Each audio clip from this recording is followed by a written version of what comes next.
Hello everyone, I am Aman from Amin info. और आज हम जो आप टॉपिक डिस्कस करने वाले हैं वो बीए प्रोग्राम सेकेंड सेमेस्टर में जो आपका पॉल साइंस है उसका यूनिट 3 हम डिस्कस करने वाले हैं। इस टॉपिक में हम डिस्कस करने वाले हैं प्राइम मिनिस्टर, दैट किस तरह से प्राइम मिनिस्टर की पोस्ट हमारे कंट्री में होती है। हम ये डिस्कस करेंगे क्या क्या उसके ड्यूटीज़ होती हैं, उसको हम देखेंगे। आफ्टर डैट हम देखेंगे प्राइम मिनिस्टर के फंक्शंस क्या होते हैं। उसके बाद हम ये देखेंगे कि ये किसके साथ कैसा इसका रिलेशन है। तो आज ये सब हम डिस्कस करने वाले हैं इस वीडियो में। बेसिकली प्राइम मिनिस्टर को समझने के लिए हमें प्रेसिडेंट को थोड़ा समझना होगा। लाइक प्राइम मिनिस्टर और प्रेसिडेंट में डिफरेंस क्या है ये थोड़ा सा हम देखते हैं। देखिए, जो प्रेसिडेंट वो होता है हमारा, वो नॉमिनल एग्जीक्यूटिव होता है। नॉमिनल एग्जीक्यूटिव होता है कि मीन्स वो दिखावे मात्र का हेड होता है। मीन्स जो मेन हेड होता है वो हमारा, वो बेसिकली होता है प्राइम मिनिस्टर। देखिए, जो प्रेसिडेंट है वो तो होता है government, head of the government. Means जो पूरे स्टेट का, स्टेट मीन्स हियर कंट्री है, here represent state means country. तो जो हमारे कंट्री का हेड है वो तो बेसिकली प्राइम प्रेसिडेंट होता है। बट जो गवर्नमेंट का हेड होता है वो प्राइम मिनिस्टर होता है। और प्राइम मिनिस्टर जो होता है वो रियल एग्जीक्यूटिव होता है, क्योंकि वो बेसिकली जो प्रेसिडेंट होता है वो पब्लिक वोटिंग से नहीं होता। पब्लिक वोटिंग से प्रेसिडेंट नहीं चुना जाता, वो नॉमिनल एग्जीक्यूटिव होता है। और जो प्राइम मिनिस्टर होता है वो पब्लिक वोटिंग से चुना जाता है। तो इसलिए ये क्या होता है, हमारा रियल एग्जीक्यूटिव होता है। और अगर इसको और अच्छे से लेवल से समझें, मीन्स अगर आप अपनी सब्जेक्टिव बुक से बाहर जाके पढ़ें तो उसमें आप देखेंगे कि जो प्रेसिडेंट होता है उसको डीज्योर अथॉरिटी भी कहते हैं। लाइक जो प्रेसिडेंट होता है वो डीज्योर अथॉरिटी के नाम से भी जाना जाता है। और जो प्राइम मिनिस्टर होता है हमारा, उसको हम डी फैक्टो अथॉरिटी भी कहते हैं। जो हमारा नेक्स्ट टॉपिक है वो है basically appointment of president. Means हम देखेंगे कि प्रेसिडेंट को कौन अपॉइंट करता है, उसके लिए कॉन्स्टिट्यूशन में जो हमारे वो कौन से आर्टिकल में बोला गया है। तो ये सारी चीज़ें हम डिस्कस करने वाले हैं। और ये बहुत ही इंटरेस्टिंग टॉपिक है। बेसिकली अगर आप इसको आराम से पढ़िएगा बहुत कुछ नया सीखने को मिलेगा जो आपके बुक से डिफरेंट होने वाला है यहाँ पे। देखिए, जो आर्टिकल 74(1) है हमारा, वो बेसिकली क्या कहता है कि एक काउंसिल ऑफ मिनिस्टर होगी और हमारा क्या होगा, एक प्राइम मिनिस्टर होगा। तो किस आर्टिकल में बोला गया है ये? 74(1) में बोला गया है कि एक काउंसिल ऑफ मिनिस्टर होगी हमारी, और क्या होगी, उसके साथ साथ एक हमारा प्राइम मिनिस्टर होगा। अगला आर्टिकल है 75(1). तो 75(1) में क्या बोला गया है कि the prime minister shall be appointed by the president and the other minister shall be appointed by the president of the advice of prime minister. Means 75(1) में ये कहा गया है कि जो हमारा प्राइम मिनिस्टर होगा उसको कौन अपॉइंटमेंट करेगा, उसको प्रेसिडेंट अपॉइंट करेगा। मीन्स प्रेसिडेंट क्या है, यहाँ पे फ्री है। यहाँ पे फ्री है मतलब कि वो किसी को भी प्राइम मिनिस्टर बना सकता है। बेसिकली ये पॉइंट हम आगे देखेंगे कि इसमें कुछ कमियां भी हैं। बेसिकली हम ये जानते हैं कि हम इलेक्शन करते हैं और उसके बाद हम प्राइम मिनिस्टर को चूज़ कर लिया जाता है, बट ऐसा कुछ नहीं था। पहले जो थी इसमें एक लूप होल्स था। लूप होल्स मीन्स कमियाँ। इसमें एक कमी थी जिसको अभी चेंज करके वो रूल न्यू टेन्योर कर दिया गया है। उसको हम आगे देखेंगे कि क्या था वो कमियां कि जिसका लोग फ़ायदा उठा लेते थे यहाँ पे। बेसिकली प्राइम मिनिस्टर जो है वो चूज़ कौन करेगा, प्रेसिडेंट। और जो काउंसिल ऑफ मिनिस्टर है हमारी, उसको भी चूज़ प्रेसिडेंट करेगा।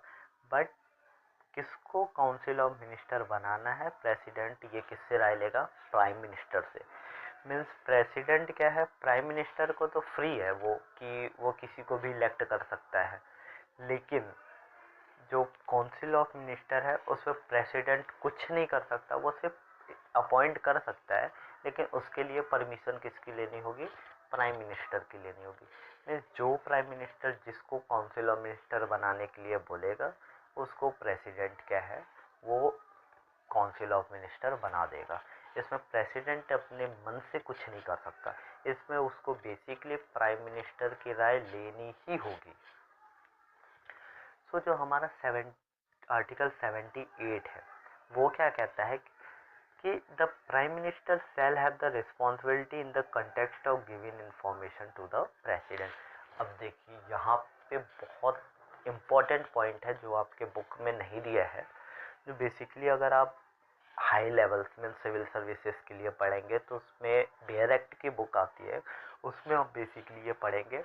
इसमें आर्टिकल 78 क्या कहता है कि जो प्रेसिडेंट होता है, ऐसा नहीं है कि प्राइम मिनिस्टर जो है वो कुछ भी करे, उसको आंसर देना पड़ता है। किसको देना पड़ता है?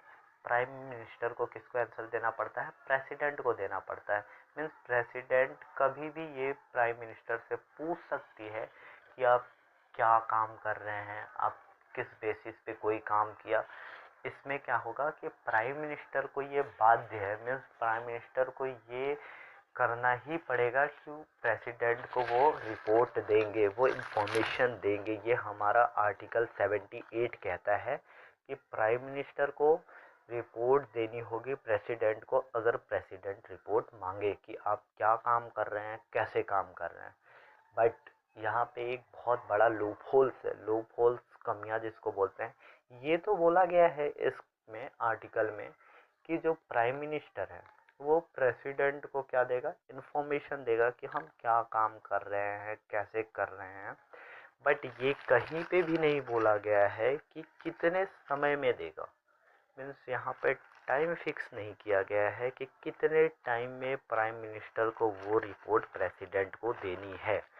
ये टाइम कहीं भी हमारे कॉन्स्टिट्यूशन में नहीं दिया गया है और इसी का लोग फ़ायदा उठा लेते हैं। और रिपोर्ट अगर उनसे मांगी भी जाती है तो वो बहुत लेट करते हैं, क्योंकि कॉन्स्टिट्यूशन में हमारे ये तो बोला गया है कि इन्फॉर्मेशन देगा प्राइम मिनिस्टर प्रेसिडेंट को, लेकिन ये कहीं नहीं बोला गया है कि कितने टाइम में देगा।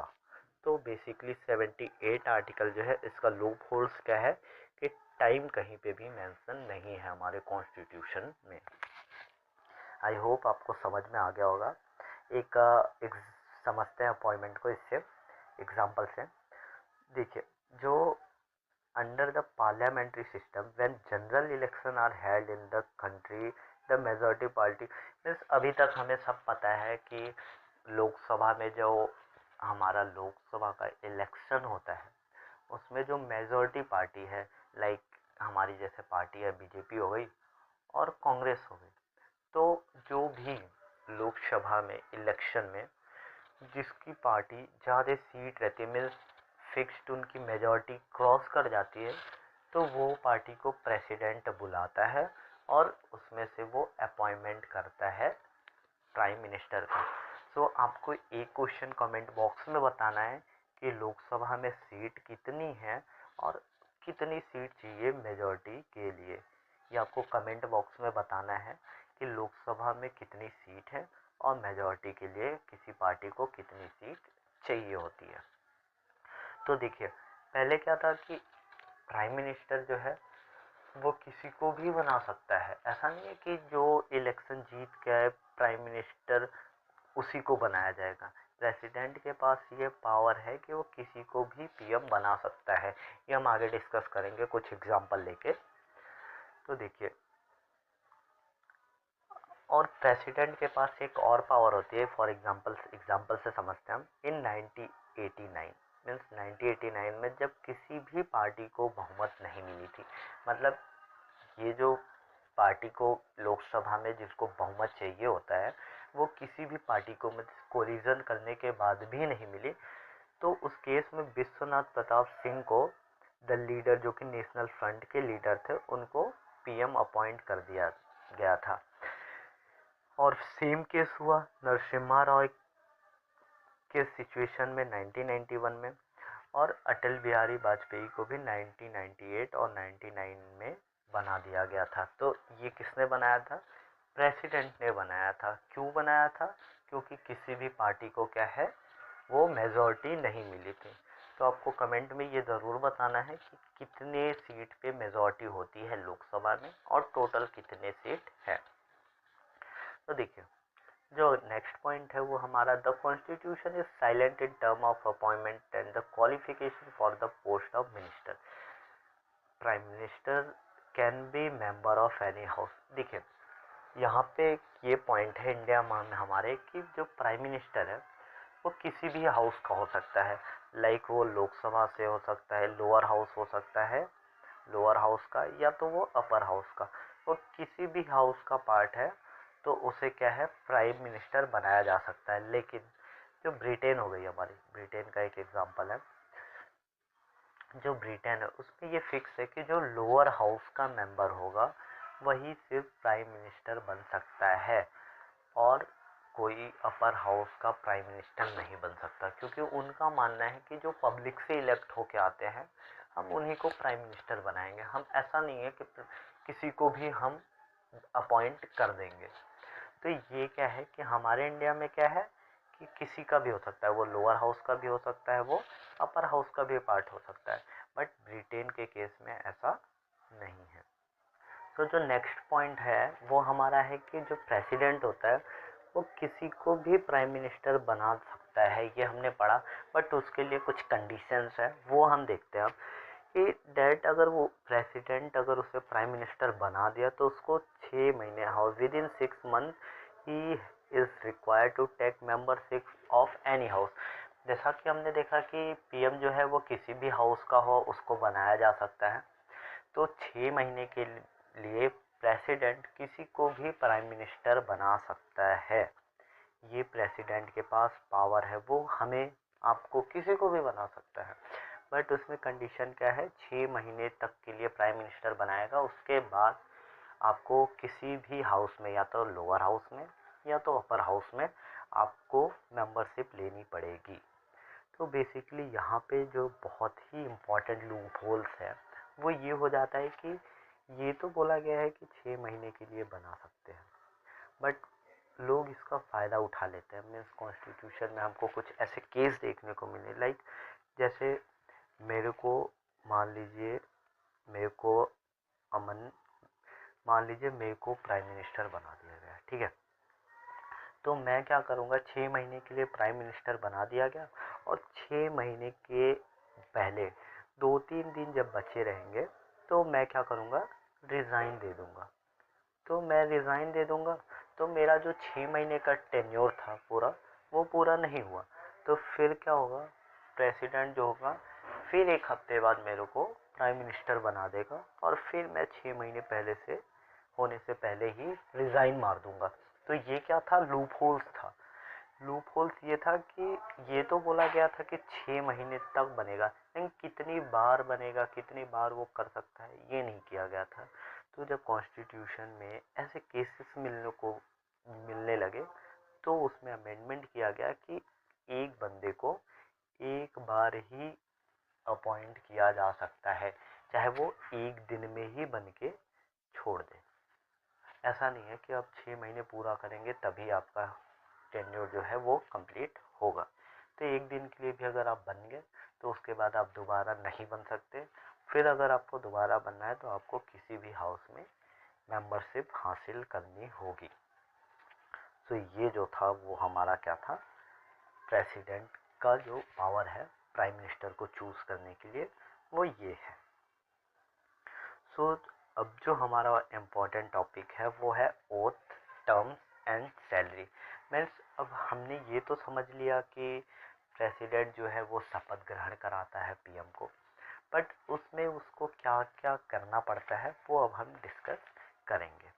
तो जो देखा हमने कि PM इंटर्स upon house the president administration, जो प्रेसिडेंट है वो ओथ दिलाएगा किसको, पीएम को। तो देखिए उसको कुछ कुछ ओथ में जो उसका शपथ ग्रहण होगा उसमें उसको क्या क्या कहा जाता है। पहला पॉइंट है to bear truth, faith and allegiance to the constitution of India. देखिए बहुत आराम से समझिएगा इसको, बहुत ही इम्पोर्टेंट पॉइंट है कि जो कॉन्स्टिट्यूशन है हमारे इंडिया में, कॉन्स्टिट्यूशन है वो सर्वमान्य है। कि मीन्स कॉन्स्टिट्यूशन से ऊपर हमारे इंडिया में कुछ भी नहीं है, रिलीजियस भी नहीं है, रिलीजन भी नहीं है हमारे इंडिया में कॉन्स्टिट्यूशन से ऊपर। लाइक रिलीजन्स नहीं है मतलब कि जो हमारे इस्लामिक कंट्री है उस पर क्या होता है कि रिलीजियस के बेस पे काम करते हैं। जो इस्लामिक कंट्री क्या है वो हमारे क्या है रिलीजियस के बेस पे काम करते हैं। बट हमारे इंडिया में ऐसा कुछ भी नहीं है।